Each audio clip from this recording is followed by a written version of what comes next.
আসসালামু আলাইকুম, কেমন আছেন সবাই?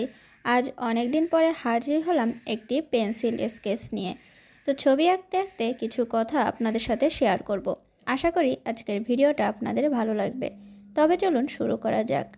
চাবি হলো এমন একটি যন্ত্র যা একটি তালা চালানোর জন্য ব্যবহৃত হয়।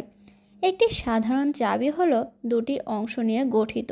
একটি ছোট ধাতুর টুকরো, বিট বা ব্লেড, যা তালার চাবির পথে স্লাইড করে এবং বিভিন্ন চাবির মধ্যে পার্থক্য করে, এবং ধনু, যা বাইরে বেরিয়ে থাকে যাতে ব্যবহারকারী টর্ক প্রয়োগ করতে পারে।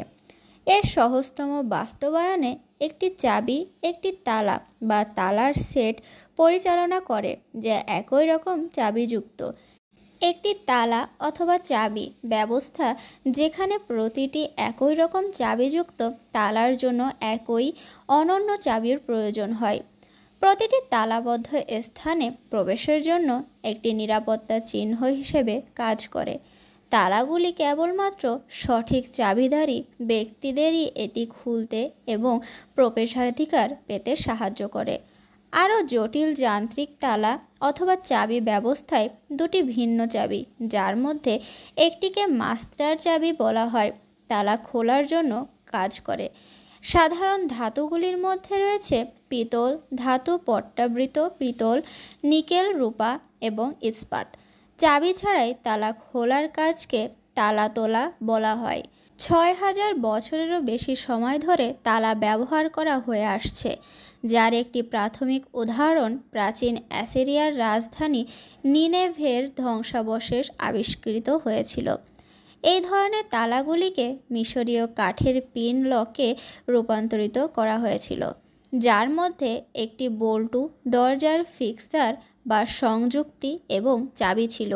যখন চাবিটি ঢোকানো হতো তখন বল্টুর ভেতরে ছিদ্র করা গর্ত থেকে ফিক্সারের মধ্যে থাকা পিনগুলি তুলে নেওয়া হতো, যা এটিকে নড়াচড়া করতে সাহায্য করত।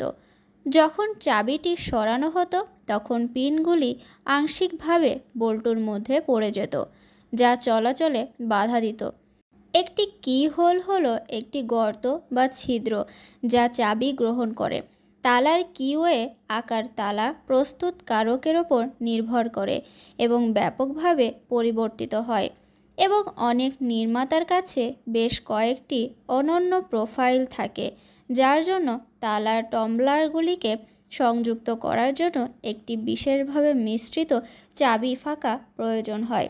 তো কথা বলতে বলতে আমার পেন্সিল স্কেচটাও প্রায় শেষের পথে। ইউনিকভাবে আঁকা এই চাবির পেন্সিল স্কেচটা আপনাদের কাছে কেমন লাগলো অবশ্যই কমেন্টের মাধ্যমে জানাবেন। ভিডিওটা ভালো লাগলে আপনাদের পরিচিতদের মাঝে শেয়ার করতে পারেন। আমার পেজে নতুন হয়ে থাকলে লাইক ও ফলো দিয়ে পাশে থাকবেন। আজকে এ পর্যন্তই, ভালো থাকবেন সবাই।